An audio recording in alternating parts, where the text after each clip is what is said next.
What's up guys, welcome to your 65th Java tutorial, and in this tutorial we're going to be building a new class to handle the events when both of our checkboxes are checked. So let's go ahead and make a new class called handler class to do just this.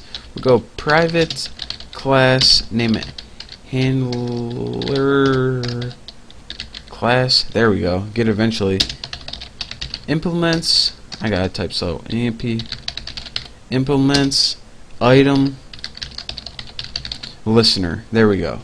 Now what this does pretty much is a class that implements item listener, and what implements mean is we get to use all the methods from item listener, but we're making a promise to item listener. Item listener says, alright, here's what would happen. If they were having a conversation, item listener would be like, alright, you want to inherit from me? Fine, you can. But promise, if you implement from me, you have to overwrite each one of my classes. So look at this. It says the type handler class must implement the inherited abstract method. So there's abstract methods in item listener that we need to overwrite pretty much. Lucky for us, there's only one method in item listener, not a very big class, and this method is called item state changed. So let's go ahead and overwrite this baby right now.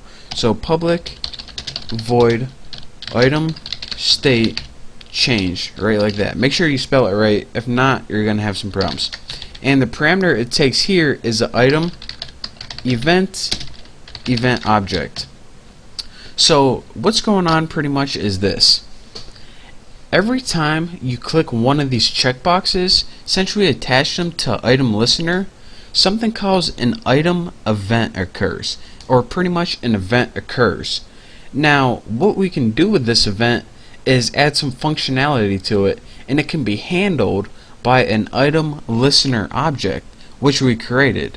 So now whenever, since this item listener is listening to this bold box, whenever an item event occurs, it's gonna run whatever's in here. So let's go ahead and make some code to put in here. First of all, we're gonna want font, name it font, and set it equal to null, and this is pretty much just going to store the font that we're going to change. So what we want to do is say, alright, if you click the bold box, we want it bold. If you click the italic box, we want the font italics.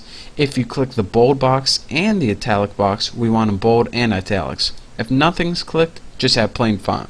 So let's go ahead and first write if bold box dot, and the thing you write is selected, just like that, and this is built-in method to show if it's checked or not. So if bold box is selected, and let me find it, and what did I name it, italic box dot is selected, then what do we want to do? Well, let's go ahead and change that font equal to new font, and we're going to be doing a lot of copy and pasting after this. We want to change it to new font. First of all, we want to make it serif, just like before. We want to take that font and make it bold, and actually we need that all in caps, I forgot. And we also want to take that font and make it italic, and then we want the size to be 14. So get out of my way, Haas. So what this means, if you press the bold box and the italic box, if both of them are checked, then we want to change the font to bold and italics. So what other options do we have here? Well, we have else if. We can also have an option that if only the bold box is selected. So let me tighten that up. So actually we can just go ahead and copy this. A little too easy. So else if only the bold box is selected, then what do we want to do? We want to take that font and set it equal to new font, and we can probably copy this. Font equals serif bold, copy. What did I copy? There we go, too easy. So if only the bold box selected, then font equals serif bold and in a size of 14. So now let's go ahead and make another else if for only if the italics is selected. So copy, we're getting real lazy here, but really efficient. How awesome is that? Italics, what's the name? Italic box, there we go. Is selected, Then we want to change the font to font italic. So now we only have one other option. If it runs through and sees that if bold is selected and italic is selected, nope. If bold selected, nope. If italics is selected, nope. Else, this only else is going to occur if nothing is selected. So what do we want to do? We want to do the font and set it equal to new font, and I guess I won't copy and paste it this time. First is serif, and the rest is font.plain, and of course we want a size 14 still.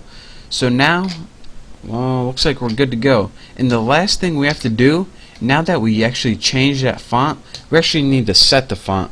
So in our text field, we need to set font equal to that font that we just changed. So this pretty much says, alright, depending on what you selected, I'm going to style the font a certain way, and then at the end, when it tests for all the styles, it says, alright, I'm pretty much just going to set it on the screen right now.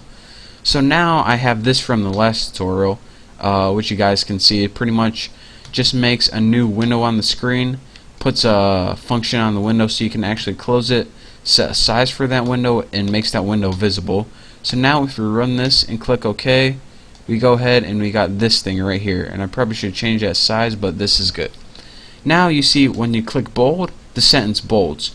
When you click italics, it italicizes too. If you unclick bold, it just is only italics and not bold, and if you uncheck them both, it's back to normal. Now let me give you guys a real quick walkthrough one more time of how this works. Take a deep breath. You guys ready? Good. We pretty much made three variables on the screen to hold the text field, the bold box, and the italic box. In our constructor, we set the title and the layout. Nothing new. We pretty much added the text field, bold box, and italic box to the screen. And then we created a handler class to handle these events. Now again, anytime you click one of these boxes, something called an item event occurs.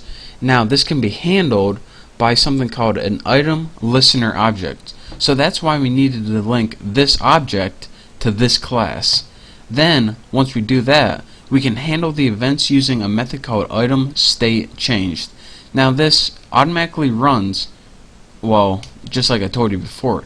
And what we did pretty much is we pretty much had a variable called font to stylize the font right here, here, here, and here.